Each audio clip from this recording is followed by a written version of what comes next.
Understanding assumptions in the scientific method allows us to critically evaluate scientific claims and theories. Okay, you got me? Got me there? By exploring like core principles of how scientific method is done and scientific research is done, we gain a deeper appreciation appreciation for the process of scientific inquiry, and we can better understand how scientists come to the conclusions that they do and why so often science doesn't coincide with itself. And a lot of times scientists don't agree with each other and things don't always make sense. Hi, I'm Dawnita Fogleman of prairie-trail.com.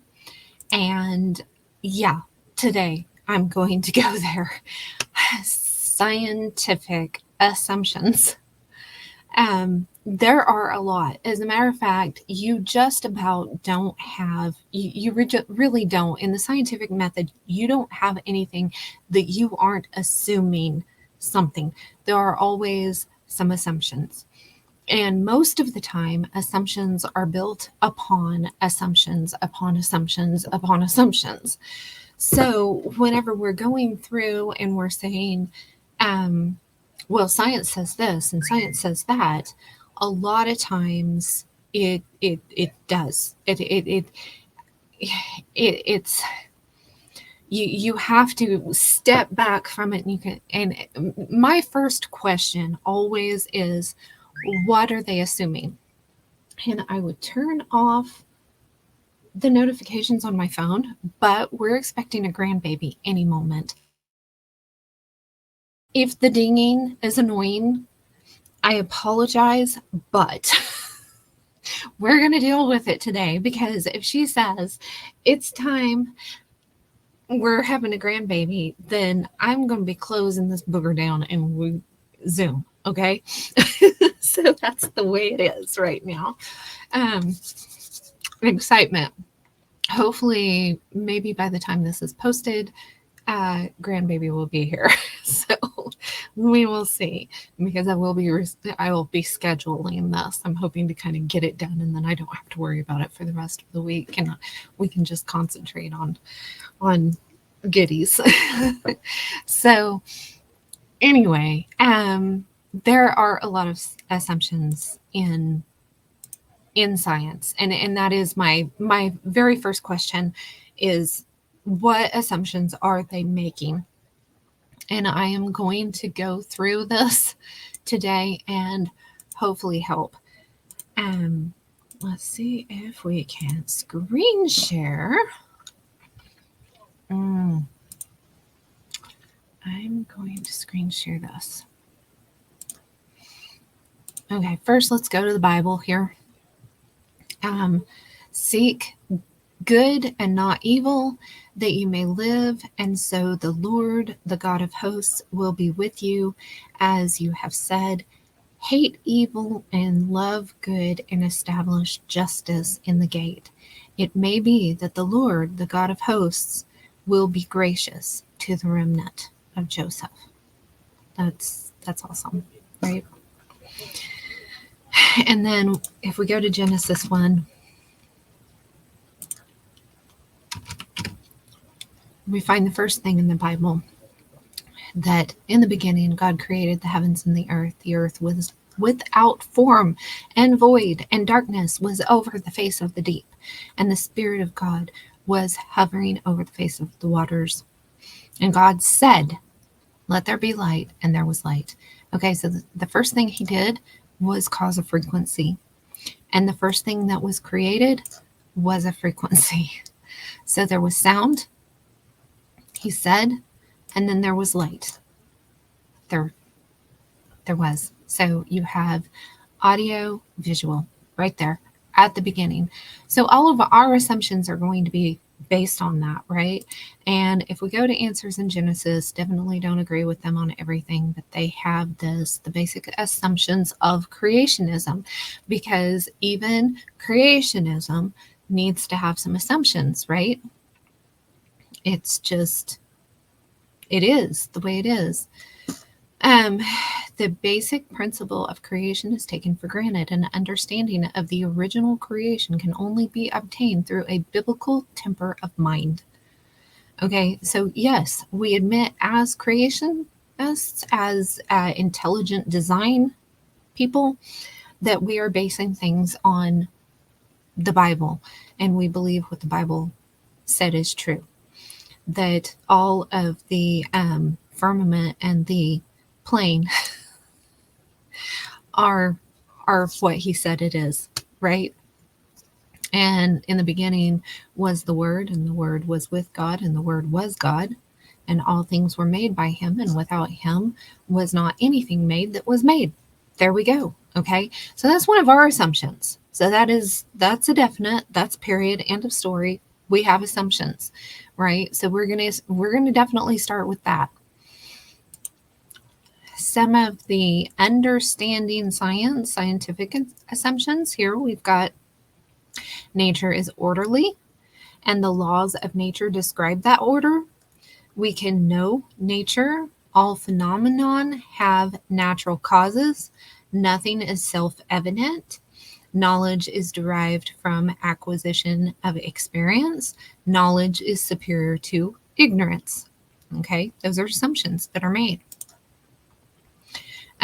Here's a real good thing here. Research paper structure. This is how they're structured. You have the abstract. This is the purpose of the study, the research questions or suggestions, and main finding with conclusion. And you have an outline, an organized map of the study. You have the introduction, providing the main information on the problem statement, an indication of the methodology, important findings, and principle conclusion. Then you have your literature review. You analyze and incorporate studies. Okay, this is where your assumptions are. This right here is where your assumptions are in the literature review. What you're basing this off of. So this so often happens that assumptions, that things, there end up being problems in the scientific realm because people are basing their assumptions on faulty assumptions before them, right? Methodology and materials and methods that are used, that is all of the stuff that you're using for the research. So if you've used mice, chemistry, certain chemical things, whatever it is that you're using in this experiment, that's going to be listed here. You've got the results, present and illustrate the obtained findings, and then a discussion, a review of the information, and an introduction, and evaluate their gained results. And this is where you're saying, I did this thing, I got these results, and this is how I'm interpreting it. Your recommendations, propose potential solutions or new ideas based on what you had. That way other people can follow in your work as well. Or, these are plans of what you're going to do next time you do this. Limitations, consider the weakness of the research and the results to get new directions. And then the conclusion, provide final thoughts and a summary on the whole work, and acknowledgments or appendix, include information on the research paper if necessary, additional information. So, any additional resources or other people's stuff or people that helped, you're going to hopefully, give them their due there, and then other references, cited sources in the study and stuff. Okay. I recently saw a TikTok video, and I might have shared it. Maybe some of you have saw it, but of somebody analyzing the idea. And this is where my brain goes. Okay. of doing an experiment with your homeschool children on plants. Have 3 plants and have one that you're going to, and I think they were actually doing it with like rice, cooked rice in a jar or something. I think that's what they were doing, but you could do it with plants. There's several things that you can do it with. And one, just totally ignore, don't do anything with it and just let it be.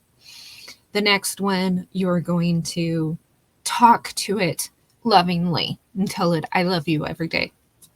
And the other one, you're going to tell it what a terrible, jar of rice it is and how much you hate it or something, that you're going to, be mean to it. So whether you're doing this with plants, a jar of rice, whatever you're doing, the idea that people have is that the one that doesn't get any attention at all is going to mold, and the one that gets mean attention is going to mold, and the one that gets loving attention isn't going to mold as bad. Or with plants, the one that gets the loving attention is going to grow better. The one that doesn't get much attention at all is going to kind of stagnate, and the one that gets mean attention is not going to thrive, is likely going to die. And what this gal was saying is, okay, what are we measuring here? Are we measuring our tone of voice when we're speaking to it? Are we measuring, like, can I say, oh, I hate you so much? And oh, I really love you, and be mean sounding? Or is it the words themselves and we're going to be monotone to each one? I love you. I hate you. You know what I'm saying? And this is where my brain goes. What are we measuring? And that we need to, no matter what you're doing in science, there are so many variables. Is it the actual sound that makes the difference? Is it the words that make the difference? And you have to do an experiment like that several times, not just once, and say, hey, we did this experiment. Do the experiment several times in several different ways and try several different things, and then take an average of what the different variables, how they affected the experiment. And that's what you're going to do. And most people don't understand that. So here's an example, a very basic example, and this was on several different websites, and I'm sorry I don't remember what website this was off of. I got the image and then I forgot to cite it. So sorry. This one was on several college, university websites, several different ones. So I'm assuming it's just one that a lot of people use. So here's the title of the experiment and who's doing it. Your abstract, we examined several apples. Color, although most are red, some are not. Introduction, an age-old question, are all apples red? McIntosh, 1993, thought so. Granny Smith, 1999, begs to differ. We hope to resolve this issue once and for all. Methods, we went to the local grocery store and bought one of every apple they had. We took them home and looked at them. Results, we found 4 red apples, 1 green apple, and 2 yellow apples. They obviously only went to one store, right? Since we found 1 yellow apple and 2 green apples, it must be true that all apples are not red. We concur with Granny Smith's findings, right? And here are the references. So, to fill this scientific paper out even more, it would be go to more than just local grocery stores. Go to several grocery stores. Go to some orchards and actually pick the apples right off the trees. Go and talk to people who grow apples. that type of thing, right? So that's, yeah, kind of my thought process in that. So, I mean, there's a lot here.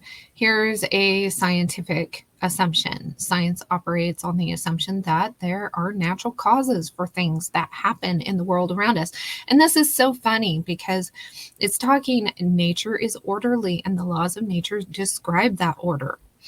Okay, and we can get to know nature, but yet a majority of quote unquote mainstream science is based on chaos, big bang, and everything just right.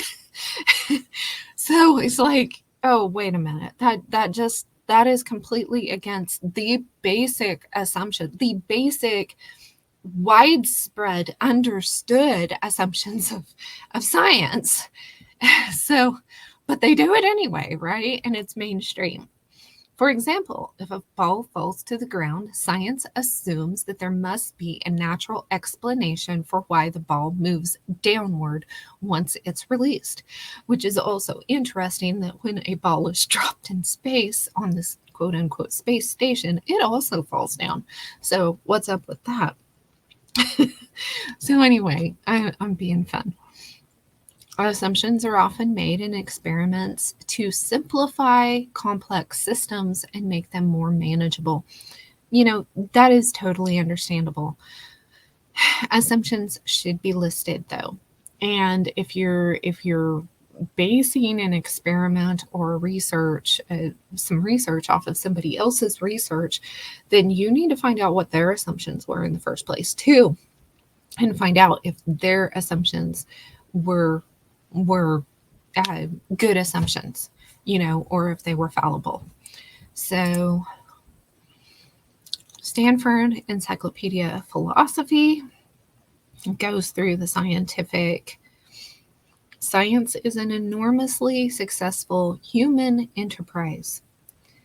So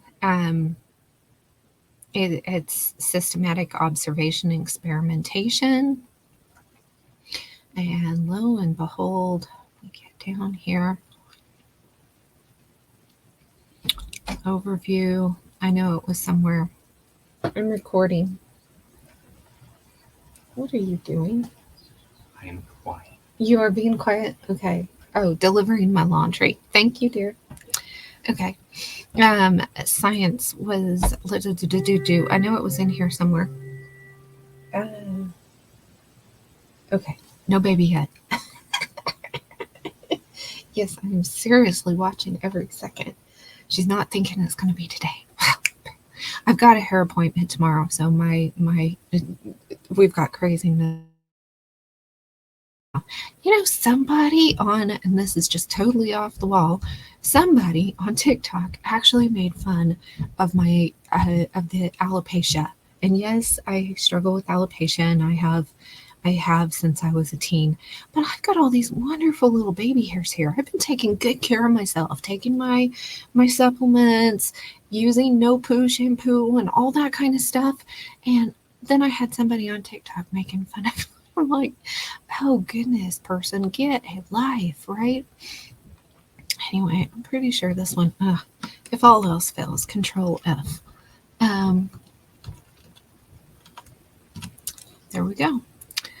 For the most part, for most of the history of scientific methodology, assumption has been that the most important output of science is knowledge.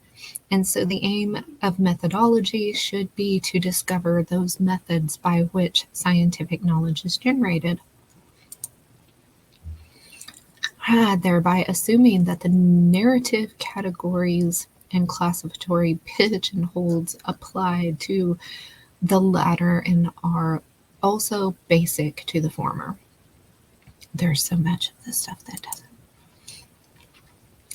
The emphasis was often the same, as much on the character of the scientist as their process, a character which is still commonly assumed. So where you are assuming that because a scientist is called a scientist, because they have letters after their name, because they've been to college, because they've, that they are credible. And I'm sorry, they're human just like everybody else, right? Here we have this one. This is, let's see, Fundamentals of Scientific Approach. I'm going to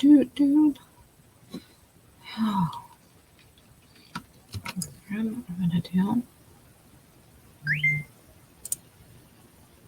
Assumptions of Science. In the hustle and bustle of daily living, we are rarely aware of the assumptions we make as we seek solutions to problems, which is absolutely true. We should then state what we mean by the scientific method and be careful to state the assumptions and goals fundamental to the science. The assumptions of science. All scientists make two fundamental assumptions.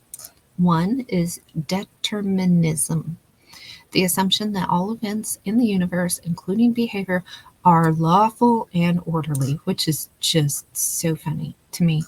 The second assumption is that this lawfulness is discoverable. Okay, so those are two basic assumptions that are made in all of science. And here this goes. That is that. Okay, and to make this even more fun, I pulled off of the NASA website. We've got a PDF here on assumptions, models, and scientific method. So yes, do you make assumptions in your everyday life? If you are like most people, you do. For example, do you assume that there will be additional earthquakes in California? Do you assume that the mountain lion will not attack you on your way to school? When you were 12 years old, did you assume that someday you would have a driver's license? Okay. Do scientists make assumptions, or do their experiments, results, and theories and laws make it unnecessary to make assumptions? Not at all. Not at all. Assumptions or working hypotheses are a major part of science. In fact, it's difficult to talk for long with a scientist about science without hearing the words, if we assume. Okay. So, have I made my point? Have I just absolutely made my point here? Because assumptions are part of the thing. So, I don't know when it's going to happen. It might have already. If it has, I'll put a link in the description and maybe a card or something up here.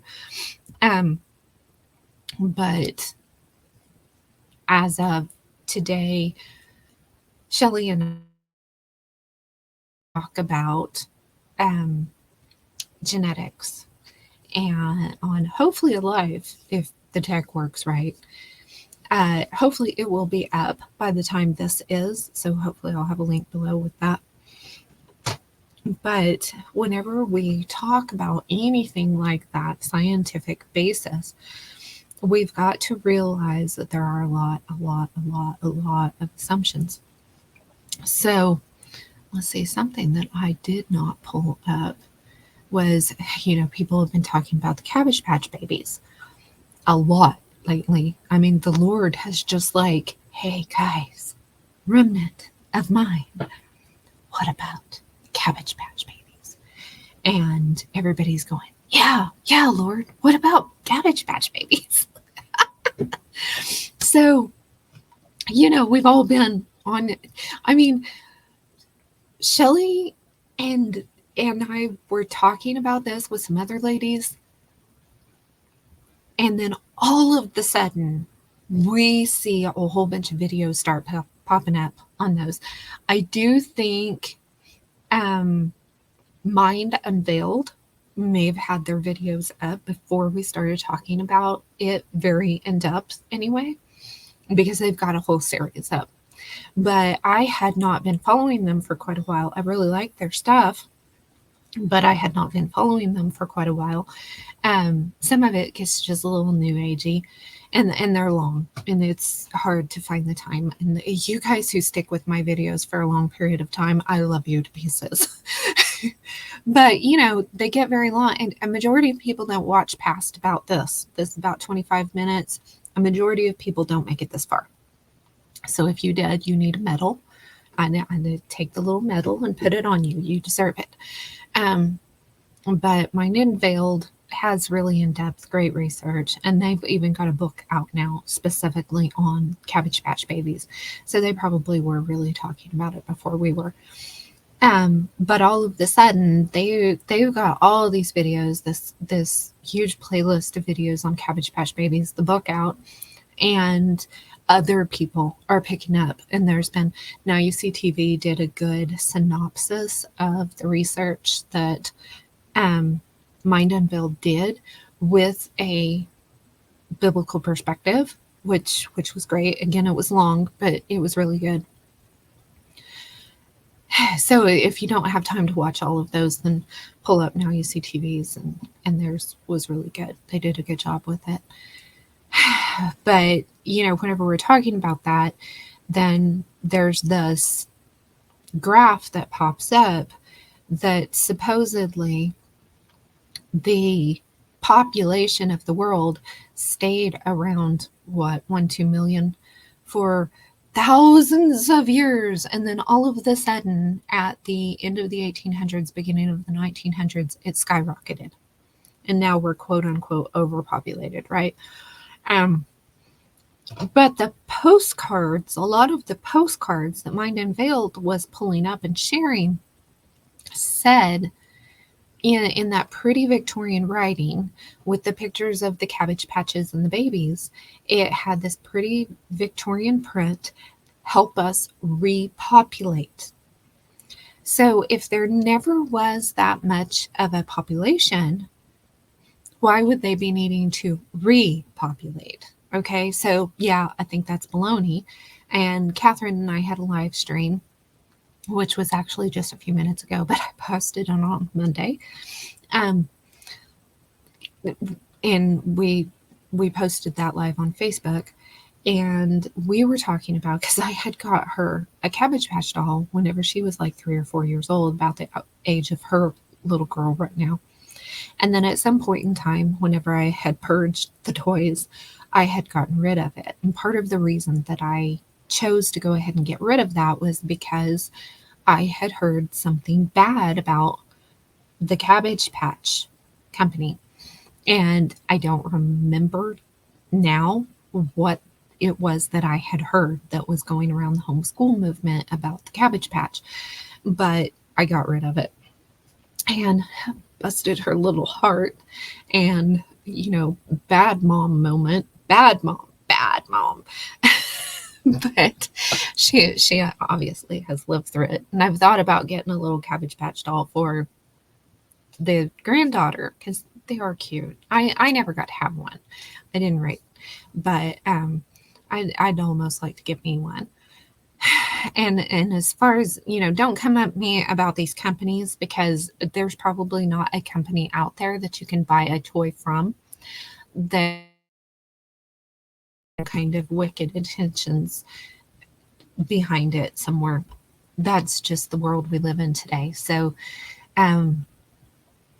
yeah, I mean, you can leave whatever you want to in the comments, I guess, but, be nice. Be nice. I like information. I like good information. And of course, I like encouragement.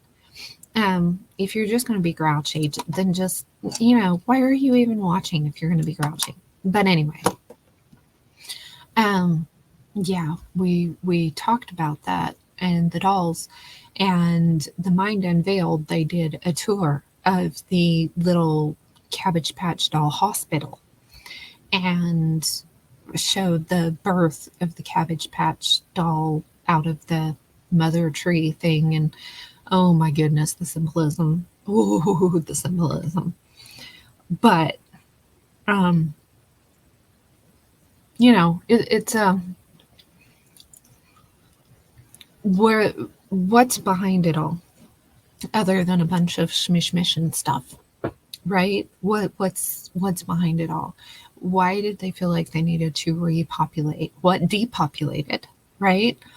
It can just be the Civil War, because this was a worldwide thing, pretty much. I mean, there weren't just orphan trains in the US, there were orphan ships going to Australia. There were orphanages all over Europe. Um, there was it was all over. It was all over the place. So we've got in the late 1800s, early 1900s, we've got all of these big fires. Every big city in the world had some major fire. And like Catherine said in our video, the census, keeping track of birds, live birds and stuff, didn't really start happening until the 1900s, into the 1900s. So they didn't have record to tell you how many people there were, before. And, I haven't seen the census whenever Jesus was born in Bethlehem. What was the census at that time? Because the Romans were doing a census. That's why they went to Bethlehem, right? Remember? And who's got a copy of what that record was? Or did it all get burned when Nero burned Rome down, or when the library in Alexandria was destroyed? Alexandria. The big library over there. Yeah. Let's see. East is there for me. Anyway, I'm tired, guys. I didn't sleep really good last night. We had a blizzard trying to come through. It didn't really amount to much, but I was hurting so bad until about 1:30 in the morning. Lupus is not fun, guys. Lupus is not fun. And part of it's my own fault, because Catherine and her husband gave me this tin of my favorite little Danish cookies it was a little bitty one. And I needed to get rid of the temptation. So I got rid of the temptation and ate the rest of them yesterday evening, which was it wasn't the smartest thing to do. So that didn't help at all. But anyway, yeah, hopefully this has given you something to think about. Scientific assumptions, whether they're talking about genetics, they're talking about, my husband has even got to the point he doesn't really believe in atoms and electrons and neutrons anymore, because it looks just like the solar system, and it's just there's so much. And I know some people have looked in the microscope and they've seen this or that, but what you see in the microscope is the same stuff that they tell you that they're seeing in space as well. And I don't know, and how do you interpret what you're seeing? You have to make assumptions when you're interpreting what you're seeing. Why are they saying, one's a negative and one's a positive? How can you tell on a microscopic thing whether it's positive or negative? And I know that there's all kinds of studies and stuff that have done, but we've just talked about there's assumptions in all of that, right? What we do know is there's frequency. God started with frequency. He spoke it in an auditory frequency, and then visual frequency. And then he created all the other stuff. So everything that we have has a frequency, right? And you can call it little atoms or whatever, oxygen molecules and this and that, if the scientists can explain you in a way to make you feel like you are the least in the image of God, they're going to explain you as nothing but a bunch of hydrogen, oxygen, and carbon molecules, right? Well, you're nothing special. You're only a bunch of carbon and hydrogen and, with a little bit of sodium in there or whatever. Molecules. You're just a bunch of molecules vibrating together in this. Well, maybe. But God says that we are created in his image and that each one of us was knit together in our mother's womb.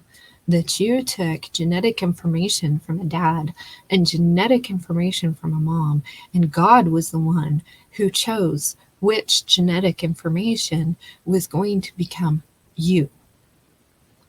And it's funny how science says certain things are impossible. Like, Paul and I are both light-eyed, light-skinned individuals. We have one child that is brown-eyed and darker skinned than the rest of our children. Very Native American looking compared to the rest of us. Definitely. That is supposed to be genetically impossible. And I absolutely promise it was him. It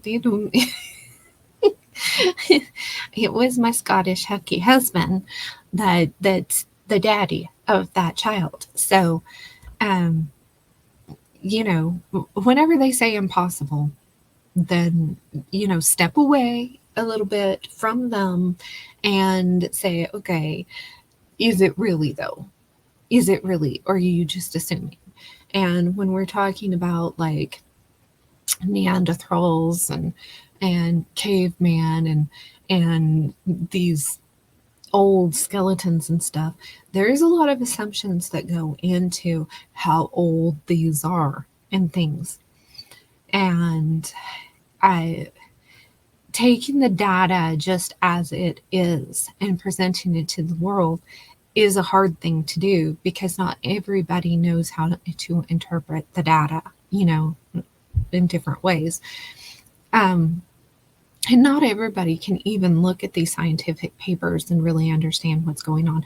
Hopefully now that I've kind of gone through it, you guys will understand. You will be able to search out a scientific paper if you're looking for something specific and be able to pick up a scientific magazine that's got publications in a scientific publication and be able to look at it and say, okay, now I understand how this is laid out and how scientific papers are written.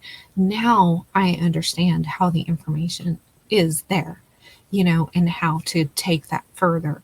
But with each scientific research, every research that is published coming to one particular conclusion, there's going to be 5 or 6 coming to an opposite conclusion. And if we're being as Adoshe and Bay as we are on social media, then do we not believe that maybe the scientific papers could be a little picky about what they're willing to publish and what they're not? Yeah, they are. They're constantly trying to discredit scientists who don't go along with the narrative. So there are a lot out there. There are some scientists who are no doubt part of the remnant and are trying to get past a lot of the bad assumptions and get back to the good assumptions and the godly assumptions and get over the shmishmission hurdle. But we're not, it's going to be harder to find their information. And the further and further this goes, the harder and harder it is to find that information. And whenever you type something into Google, it shows you what it wants you to see. And if you're wanting to look up something in a little bit of the, not, accepted stuff, then you have to be creative on how you're looking it up. The Senate bill that I was looking up recently is a good example of that. I really had to be creative in how I was looking that particular bill up. And to be, no baby yet, to be able to find what I needed. And then whenever I made the post about it, it was it was at O'Shea and Bay like automatically, and I did not even mention any of the keywords that I thought would get me tagged, but somehow or another, just the title of that particular congressional piece of art um, got it got it. It didn't get completely taken down yet, as of yet, but yeah, they didn't show it to anybody. So if we're getting there, right, guys? We will endeavor to persevere. So if you remember Clint Eastwood, you know where that's coming from. Anyway, I have rambled on long enough and I'm tired, and I hope you guys aren't as tired as I am. And if you think about it, there's lots of babies being born here now. 2 of the girls on our magazine team, one just had her baby, one is expecting any day. Our daughter is expecting her baby any day. And then, and there's several other babies that are due, and all these babies are exciting. So I love that. And I love going through my Facebook feed and seeing all the pictures of babies. So that's nice. But anyway, we will keep getting down to, getting the information, putting the puzzle pieces together and figuring out, what is missing and what our actual history is. We're just going to keep trying. And when you guys are sending me information and stuff, whether you email it to me or you put information in the comments and stuff, I so appreciate that. That is so nice. And it's been very, very helpful. Some of you have sent pictures and images and stuff that have really, really, it's been nice. Most of the stuff I do share with Shelly, and she shares a lot of things with me, and we discuss stuff. So, but unless you say otherwise, it's confidential, and we just kind of keep that to ourselves. And just really appreciate, don't feel alone. You are not alone. Even if you're the only one in your family, the only one that you know of in your community, remember what God told Elijah.